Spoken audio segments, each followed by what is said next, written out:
And a very warm welcome back to the latest aviation news recap that will be hitting your screens. I wanted to thank you very much for the support across the aviation news series.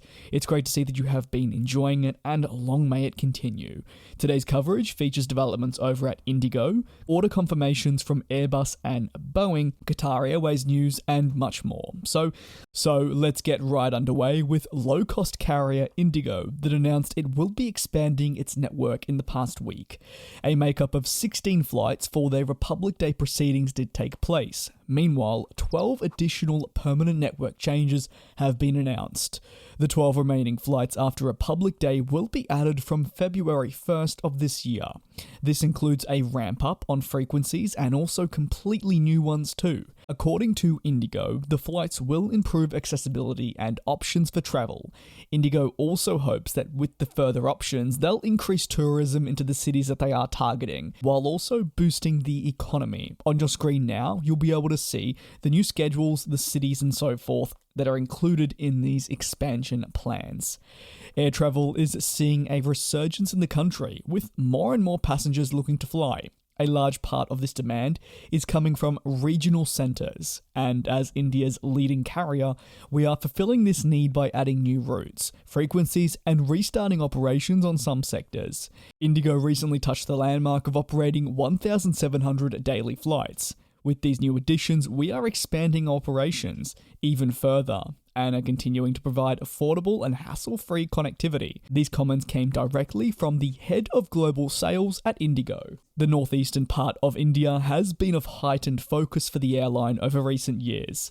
They can now proudly say they connect 7 out of the 8 states located in the region, all part of their goal of better connecting the country and making travel more accessible. They're truly looking at fitting into that market that maybe was lost from some of the mainline carriers that have struggled over recent years.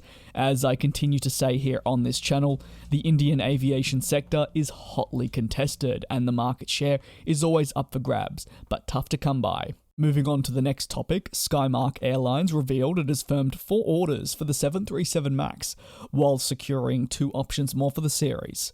The 4 firm orders will be split between the 737-8s and 2 737-10s, with delivery between 2026 and 2027 respectively. While they'll see 2 of each join from 2026 onwards, the options also include 1 additional -8 and -10. These are optional aircraft that the airline may look towards activating in the future, but this would be permitting demand and whether the company believes it would be the best decision to act on these options.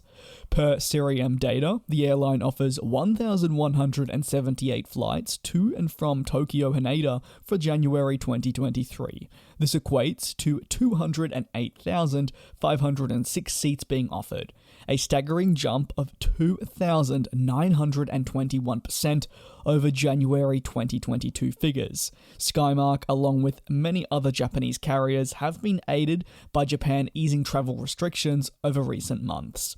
But the thing is, it's not only Haneda that has also seen a significant increase in capacity. For example, Kobe Airport in Japan has also seen a staggering 2,466% increase in flights in January 2023 versus January 2022, with 29 flights for 2022 jumping to 744 for this month alone. The airline currently operates a fleet of 29 737NG aircraft. The commitment, therefore, to the MAX will only modernise their fleet in the coming decades. On to our next order commitment, and that is coming from European aircraft manufacturer Airbus. Uzbekistan Airways announced it had placed a firm order for 12 A320neo family planes. The deal for 12 total units is broken up into 8 of the A320neos and 4 A321neos.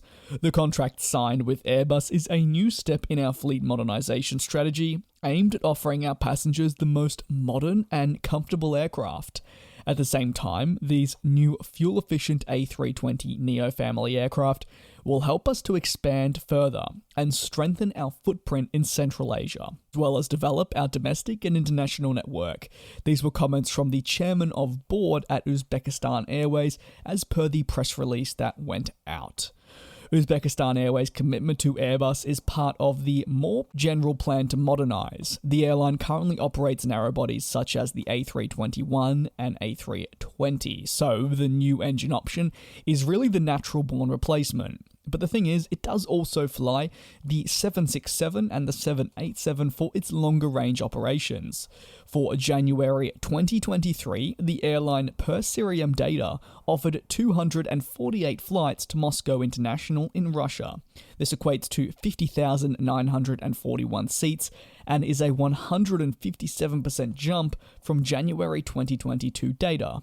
Other important markets include cities in Uzbekistan, St. Petersburg, and Dubai. They are one of the few airlines that is still flying in and out of Russia, which is why, of course, we're seeing these numbers represented in the data.